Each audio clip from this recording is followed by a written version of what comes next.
dulu lagi ya. Oke. Nah, nanti kalau misalnya di 8.30 kita habis, seharap masuk lagi sekitar 10-an menit. Boleh ya? Untuk pembelajaran kita. Nah, topik kita itu kita lanjut terakhir di keyboard. Benar ya? Nah, sebelum kita masuk saya mau bertanya nih. Ada sekitar 12 orang yang masih mengumpul tugas. Oke, ada 12 orang aja yang masih mengumpul tugas. Tugasnya itu ini. Oke, nah saya ulang lagi. Tugasnya itu mencari gambar dan kemudian penjelasannya. Oke, nah di sini nggak usah saya jelasin lagi tentang keyboard karena tugasnya itu seperti begitu. Oke. Nah, ini kita lanjut ke bagian, kita bahas dulu si touchpad-nya, kemudian ke alat proses. Oke, alat proses itu CPU-nya.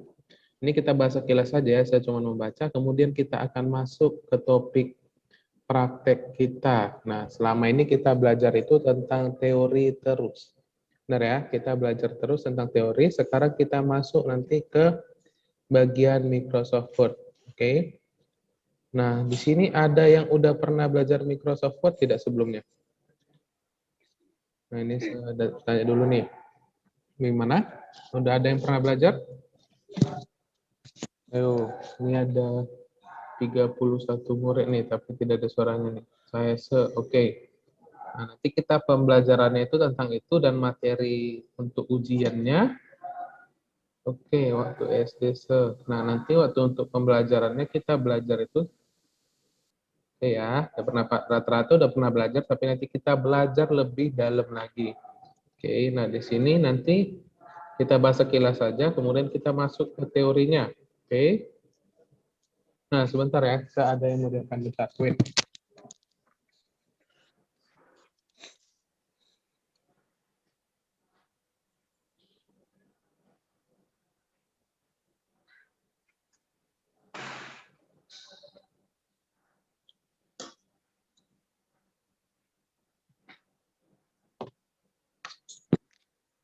Oke, sorry, tadi saya hidupin lampu sama nutup pintunya.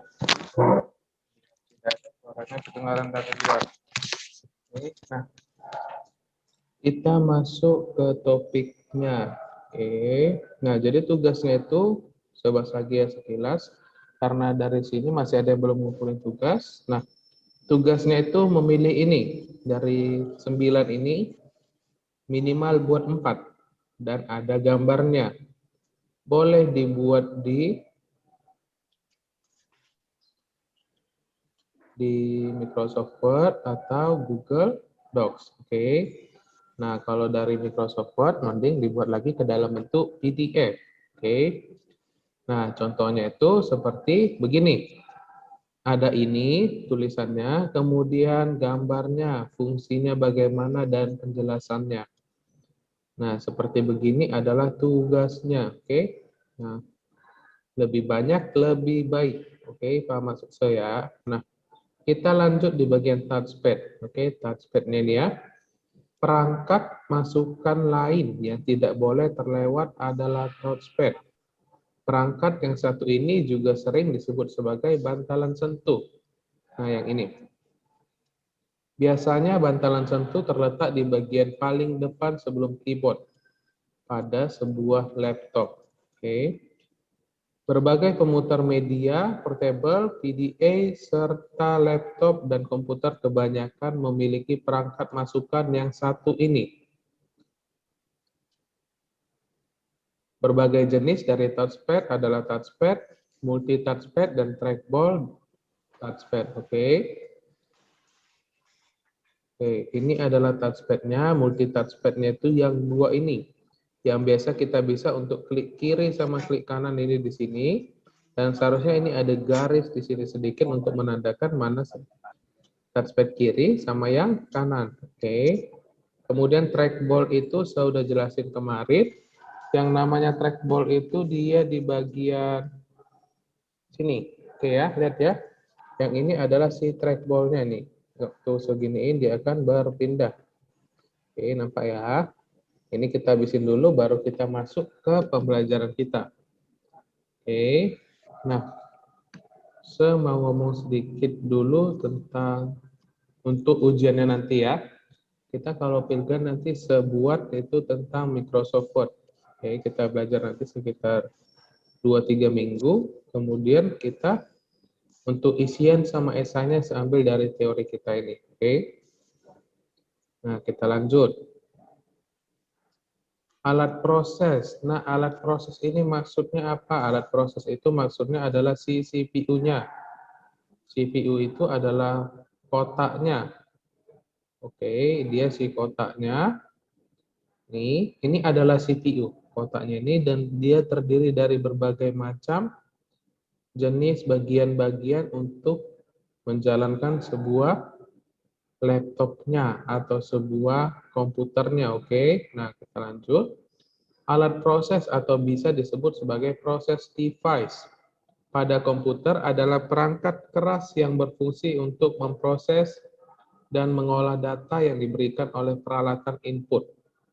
Kemudian dikeluarkan dalam bentuk informasi ke dalam peralatan output yang akan diterima oleh manusia. Oke, paham ya? Peralatan input kemudian dikeluarkan dalam bentuk informasi ke dalam peralatan output. Ini ngerti maksudnya? Jadi dia memproses sesuatu itu yang dari bentuknya seperti data, kemudian dia diproses sehingga bisa kita nampak. Oke, nah seperti begini tulisan ini bisa kita nampak setelah diproses oleh si alat inputnya. Seperti begitu maksudnya ya. Kemudian dikeluarkan dalam bentuk informasi. Nah informasi inilah yang ini datanya ini. Kemudian ke dalam peralatan output. Peralatan output itu maksudnya gimana? Inilah seperti layar kita saat ini. Itu adalah peralatan outputnya yang akan diterima oleh manusia. Paham ya? Peralatan proses terdiri dari beberapa komponen perangkat keras, komputer yang saling berhubungan satu sama lain. Oke. Jadi perangkat kerasnya itu ada berbagai macam dan dihubungkan satu sama lain seperti gambarnya ini. Kemudian untuk bisa menggunakan sebuah komputer. Oke. Nah, peralatan proses tersebut diantaranya ada ini, CPU, motherboard, prosesor, RAM, ROM, memori, VGA card, dan lain sebagainya ini ya. Nah, kita nggak usah jelasin ini semua, saya jelasin sedikit aja, kita bahas teorinya saja, kemudian kita masuk ke prakteknya itu tentang Word. Oke. Nah, yang paling pertama itu adalah CPU. Adalah unsur yang paling penting dari sebuah sistem komputer. Oke. Pada mesin besar, CPU memerlukan satu atau lebih papan sirkuit tercetak. Nah, papan sirkuit itu gimana, Sa? Nah, papan sirkuit itu seperti begini. Lihat bentuknya seperti begini. Jadi dia terdiri dari berbagai macam begini. Kalau dia lebih besar jenis laptopnya atau dia apa gitu, dia akan lebih banyak. Jadi dia tidak hanya satu di dalamnya ini seperti begini. Kalau kita lihat ini mungkin ada 2 atau 3 port seperti begini yang ada di dalam si CPU-nya. Oke, paham ya? Jadi kalau apa boleh ditanyakin. Pada komputer pribadi dan workstation kecil, CPU ditempatkan dalam sebuah chip tunggal yang disebut mikroprosesor. Oke, nah kita lanjut. Saya cuma jelasin teorinya, nanti kalau apa boleh ditanya ya. Oke, kita masuk ke bagian motherboard-nya. Nah, ini adalah otak dari si komputer. Oke, nah adalah pusat pengendali yang mengatur kerja dari semua komponen yang terpasang padanya. Mengatur pemberian daya listrik pada setiap komponen PC. Lalu lintas data semuanya diatur oleh si motherboard. Mulai dari peranti penyimpanan, hard disk, CD-ROM, peranti masukkan data, keyboard, mouse, scanner, atau printer yang mencetak. Nah, di bagian sini, kalau itu di komputer atau PC, inilah mesinnya. Oke, kalau ini rusak, maka dia tidak akan bisa hidup. Sama juga seperti kendaraan, kalau mesinnya rusak, dia tidak akan bisa hidup. Nah, mesinnya itulah bisa dimasukin berbagai macam colokan. Nah, seperti ini, dia itu untuk infocus. Oke, nah ini contohnya untuk infocus, ini kabel USB, dan lain sebagainya. Ini untuk isi daya baterai. Nah, seperti begitu. Oke, kita lanjut teorinya aja. Nah, ini adalah prosesor. Sebuah perangkat digunakan untuk mengolah data yang masuk atau bisa diibaratkan sebagai otaknya komputer. Nah, otaknya komputer yang ini dia di bagian sini. Lihat. Nah, dia di tempatnya di tengah-tengah. Dan kalau kita lihat dia bentuknya khusus. Kenapa khusus? Karena dia lihat nih, dia harus dilindungi dan lain sebagainya. Nah, dia di sini adalah otaknya. Jadi kalau misalnya semakin tinggi bagian ininya, core-nya, kemudian dia akan semakin cepat proses terjadinya. Oke, paham maksud saya? Jadi ibaratkan HP juga. Kalau semakin tinggi atau semakin mahal, pasti dia mempunyai kecepatan yang berbeda. Nah, seperti begitu ya. Nah, dan letaknya itu ada di sini. Dan dialah yang menjalankan untuk membagi-bagi ke arah mana harusnya dilaksanakan. Oke, paham ya? Nah, kita lanjut. Motherboard udah, prosesor udah, kemudian kita masuk ke RAM. Nah, di sini RAM adalah, ada yang tahu tidak apa arti RAM? Ayo, sama bertanya nih, ada yang tahu tidak apa arti RAM? RAM, ROM, RAM, ROM, RAM, ROM. Nah, kemarin mungkin sudah ada pernah bilang, kalau misalnya kita membeli sebuah smartphone, oke?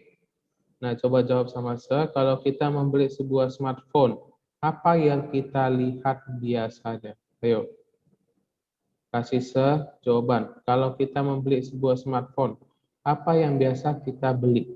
Apa yang biasanya kita lihat untuk apanya? Oke, seperti penyimpanan. Oke. Penyimpanan benar, RAM benar, kemudian apa lagi yang biasanya diminta di situ? RAM-nya, kameranya biasa oke, benar ya. Nah, saya jelasin, oke. Sesini matiin kamera gara-gara kita semakai hotspot ya. Jadi jaringannya biar tidak nge-lag dan tidak banyak makan kuota, oke. Nah, kalau misalnya kita membeli sebuah smartphone atau sebuah HP atau barang elektronik yang biasa kita lihat itu ada 4. Oke, kasih tahu saya kalau misalnya kurang pas. Oke, nah yang pertama itu RAM, yang kedua kamera, yang ketiga penyimpanan, yang keempat baterai. Nah, benar tidak yang saya bilang itu? Itulah yang biasa kita lihat di dalam sebuah produk handphone yang kita mau beli. RAM, kamera, penyimpanan, dan baterai. Oke, nah kenapa mesti kita melihat RAM? Ada yang tahu tidak kenapa kita harus memilih RAM-nya yang lebih besar? Ayo, satu orang gimana nih? Ini ada 39 orang nih. Masa tidak ada yang bisa menjawab satu pun? Sebelum saya menanya ke situ, apa arti RAM dulu nih? Apa arti sebuah si RAM ini?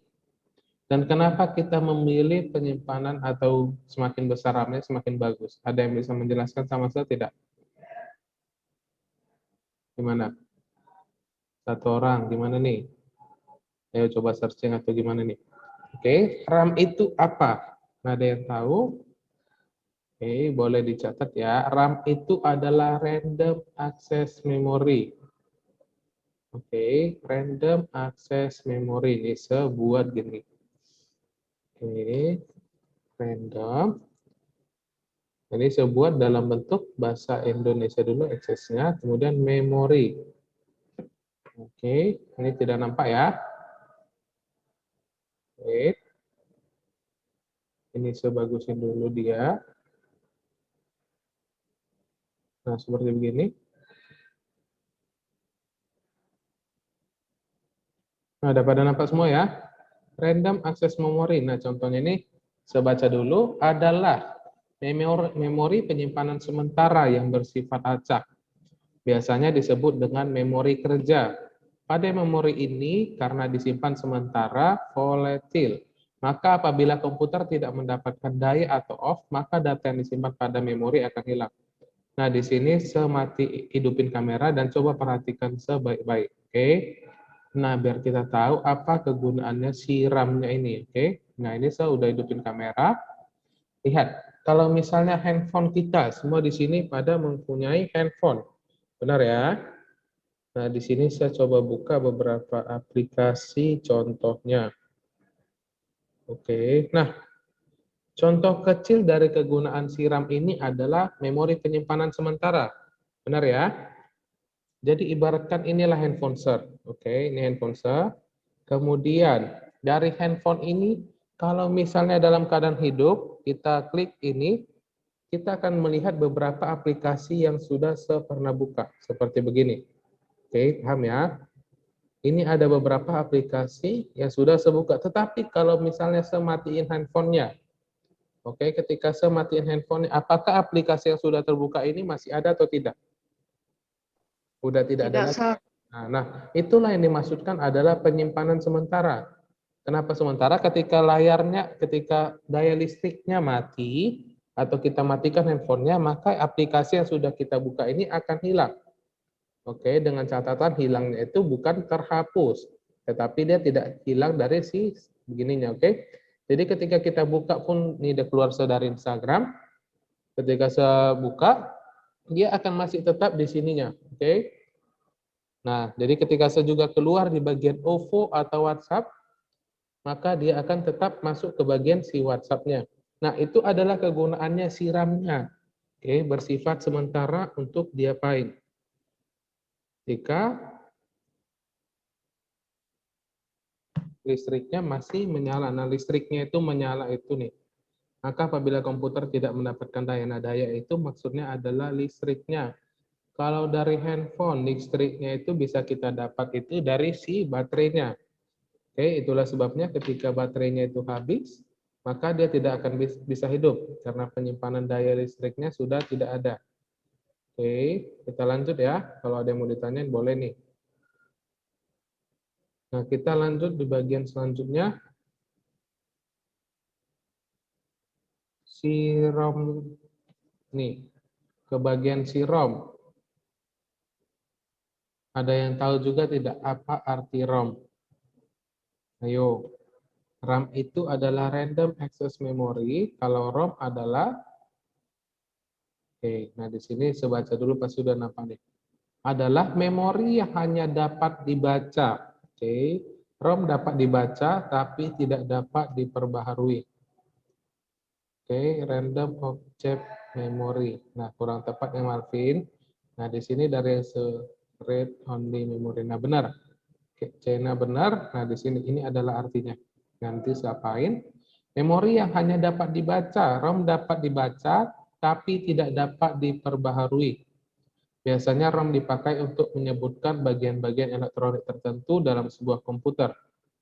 Oke, this non-alterable seperti CD-ROM merupakan sebuah jenis sistem penyimpanan yang hanya bisa dibaca. Nah, ini adalah kepanjangan dari si ROM-nya. Ya, read only memory. Oke, read only memory itu adalah kepanjangan dari si ROM-nya. Oke. Nah, yang bersifat non-volatile dan tidak hilang meskipun power dimatikan. Nah, contohnya seperti begini. Saya sudah buat pembelajaran kita hari ini. Oke, pembelajaran hari ini tentang si ROM-nya. Nah, datanya sudah dimasukin, saya sudah simpan. Oke. Nah, itulah tugasnya si ROM ini. Dia akan menyimpan data-data yang ada di dalam. Jadi ketika kita buka, dia tidak akan hilang kecuali kita menghapusnya sendiri. Oke, paham ya? Sama juga seperti handphone. Aplikasi yang sudah kita download, ketika sudah kita matikan HP kita, maka aplikasi itu akan tetap ada. Dan tidak akan hilang, kalau misalnya hilang yaitu karena kita sudah menghapusnya. Nah, seperti begitu. Jadi, kalau misalnya contohnya ini tidak ada RAM, kita sudah mendownload WA dan lain sebagainya. Tapi ketika kita matikan HP kita dan kita hidupkan, semua aplikasinya hilang. Nah, itu sudah mengganggu kita. Oke, benar ya, mengganggu kita dalam arti kita harus mendownloadnya lagi untuk memakainya dan lain sebagainya. Itu mengganggu dan membuat kita capek untuk mendownloadnya. Hanya untuk memakai aja mesti harus didownload. Seperti begitu ya. Kita lanjut. Nah, ini memori. Nah, oke. Adalah sebuah alat yang digunakan untuk menyimpan data sementara saja. Memori merupakan bagian dari komputer yang berfungsi sebagai tempat penyimpanan informasi yang harus diatur dan dijaga sebaik-baiknya. Nah, guna memori ini adalah untuk menyimpan data. Oke, kenapa sementara saja? Karena itu masih bisa kita hapus. Oke, ini masih bisa kita hapus ya. Jadi kalau misalnya kita hapus ya sementara aja dia tidak akan selamanya ada di sini.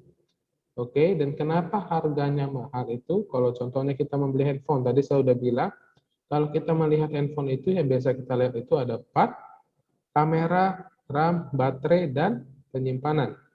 Nah, kalau semakin tinggi harga HP-nya atau smartphone-nya, maka akan semakin besar juga penyimpanan si handphonenya.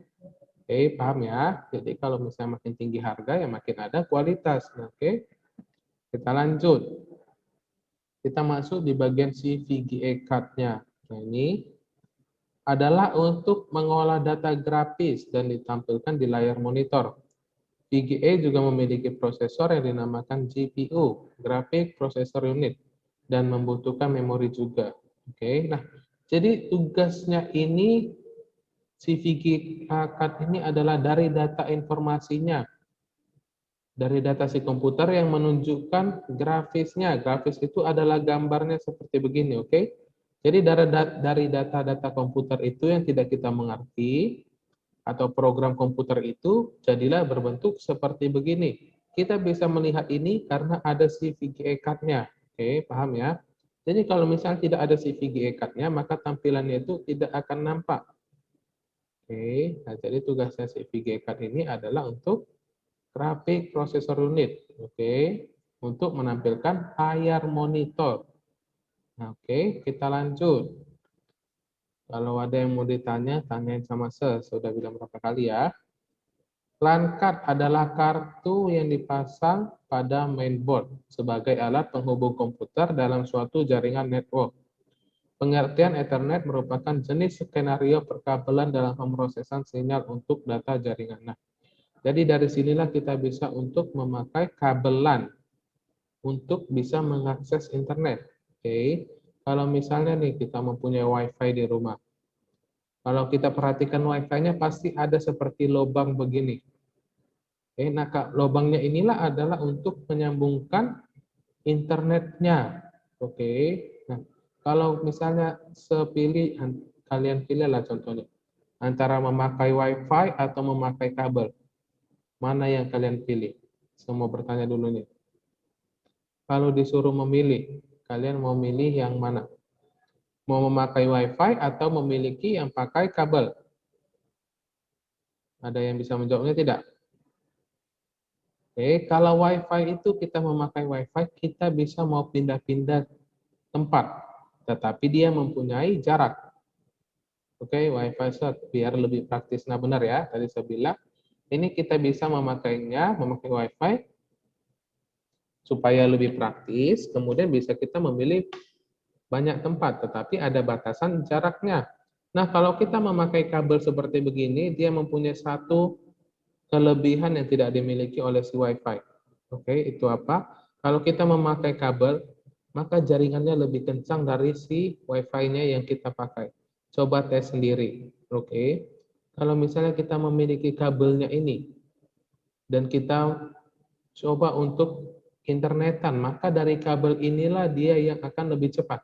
Kenapa lebih cepat? Karena dia hanya memasukkan satu saja dari one to one, oke? Ngerti maksud saya? Jadi dia langsung masuk ke sini dan dia akan mendapatkan kecepatan yang optimal. Kalau kita memakai WiFi itu biasanya akan terbagi-bagi. Oke, benar maksud saya? Karena terbagi-bagi itulah dia menjadi kecepatannya berkurang. Oke, nah ini waktu kita tinggal 2 menit, 2,5 menit lagi. Oke, sedangkan kita keluar seharusnya di 8.40. Oke, tapi karena saya tadi agak telat masuk karena jaringan, saya harap nanti masuk lagi. Oke, sekitar 10 menitan atau 5 menitan lagi ya, untuk mencukupi pembelajaran kita. Oke, selanjut.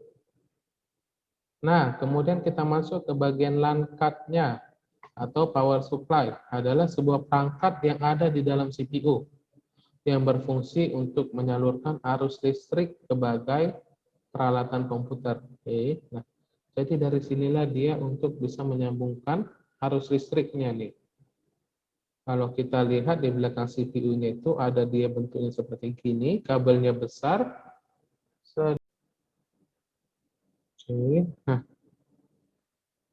jadi si LAN card ini adalah LAN card. Oke, LAN card ini adalah untuk menyambungkan arus listrik ke bagian komponen-komponennya sehingga si komputernya bisa hidup. Oke, nah topik kita ini sudah habis sampai di sini. Dari bagian si perangkat inputnya, ada yang mau ditanya tidak? Kita sudah masuk ke alat prosesnya nih, CPU-nya. Oke, bagian media penyimpanan datanya itu, tadi juga saya sudah jelasin, contohnya itu adalah si memory card-nya ini ya. Nah, contohnya si memori dan untuk di bagian ini alat output atau output device-nya nanti kita bisa pelajarin lagi. Nah, kita lanjut masuk ke topik kita di bagian si nih. Oke, nah ini saya stop share dulu nih. Oke. Bagian stop share ini saya save. Kita lanjut topik kita di bagian pembelajaran kita di Microsoft Word. Oke. Nah, seambil satu tugas, contoh tugas dari punya temannya. Oke, saya pilihin yang paling bagus. Oke, nah di sini kita belajar itu tentang, sini, lihat nih.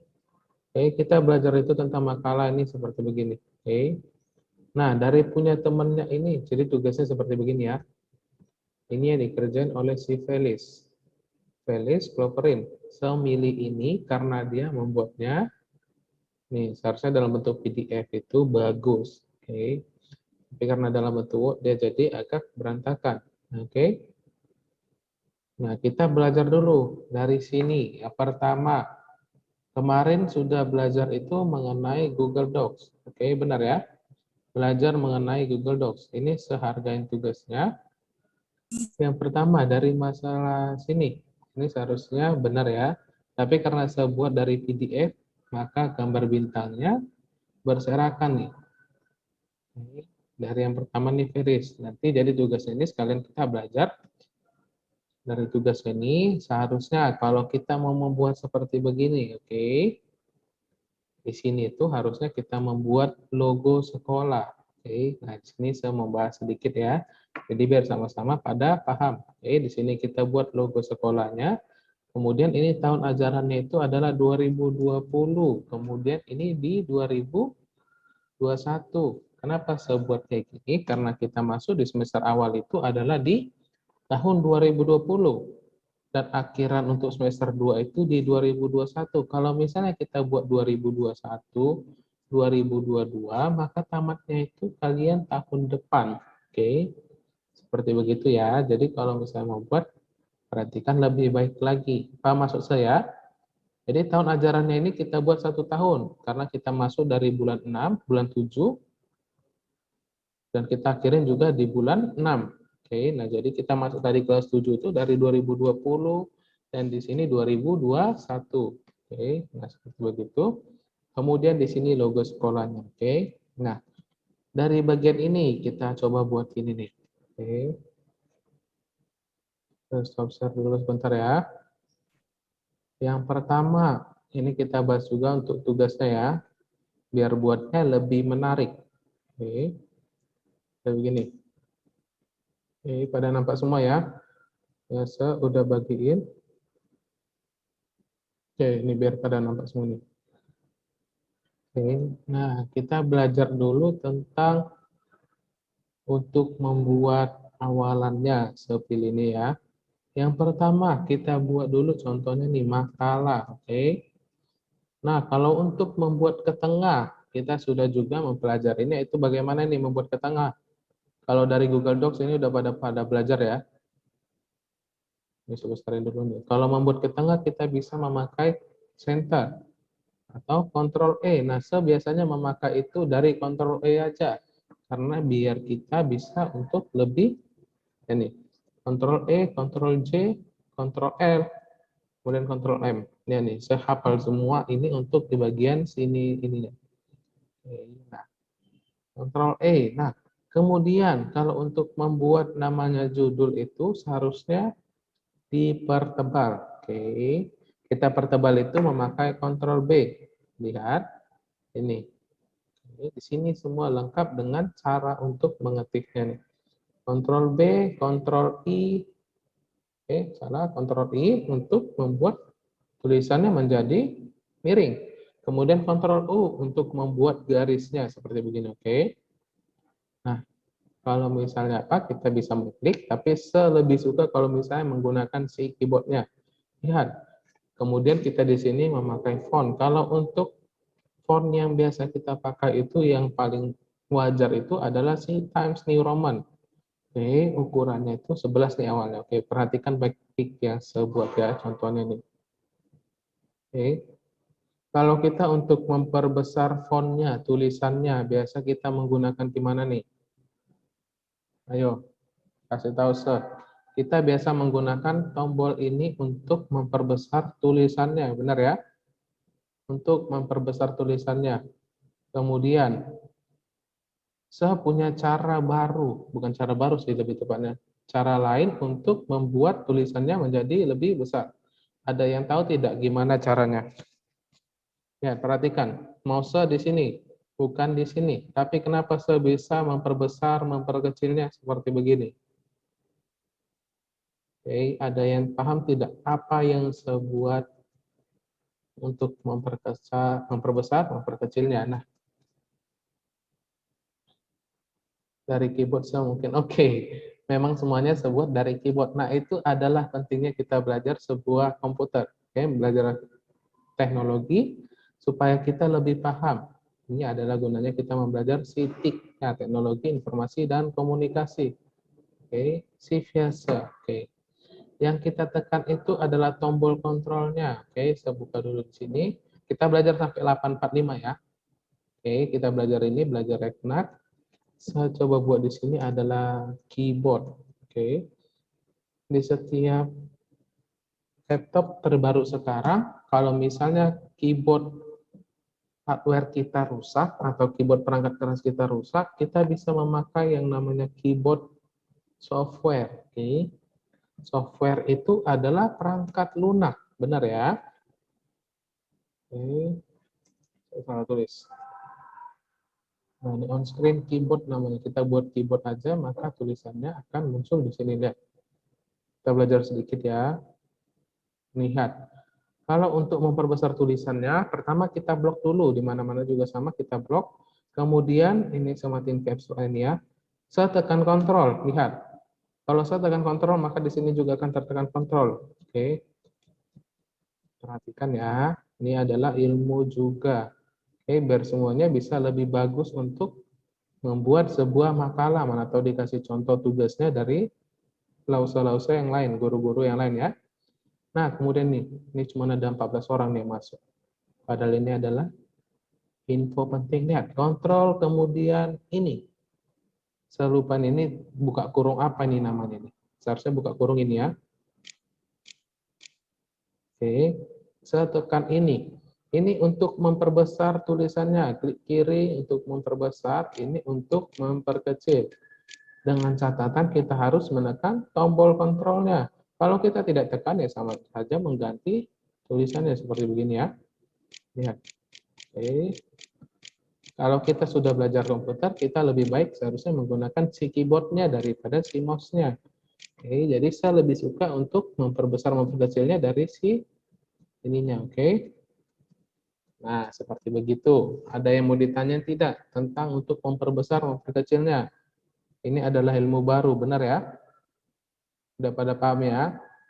Jadi kalau misalnya membuat makalah atau untuk memperbesar tulisannya, kita lagi enak-enak ini menulis nih, kemudian untuk membuat memperbesar tulisannya atau gimana, masa iya kita harus menggerakkan mouse-nya gini, kemudian gini, kan lebih ribet, mending kita blok, kemudian kita klik kontrol, kemudian untuk ini, seperti begini, tinggal untuk di bagian, nah, keyboardnya saja, seperti begini. Paham? Ayo, tentang masalah itu ada yang mau ditanyain tidak? Nah, seharusnya kalau ilmu-ilmu kayak gitu dicatat karena itu bersifat permanen ya. Jadi itu dia tidak akan berubah dan itu adalah ilmu baru. Ya. Nah, sampai di situ ada yang mau ditanyain tidak? Udah 8:45 nih. Ada? Nggak ada? Kalau tidak ada, kalau cara buat bintangnya kayak mana sana? Kalau untuk membuat bintang-bintangnya kita pelajari di minggu depan. Oke, kita pelajari minggu depan supaya semuanya pada paham. Seambil satu tadi. Oke, nah, oke. Kita akhirin sampai sini nih. Nggak ada lagi yang mau bertanya nih? Atau gimana? Ada? Kalau tidak ada, saya akhirin ya sampai sini ya. Oke. Kalau masih ada yang puasa, selamat berpuasa dan selamat pagi.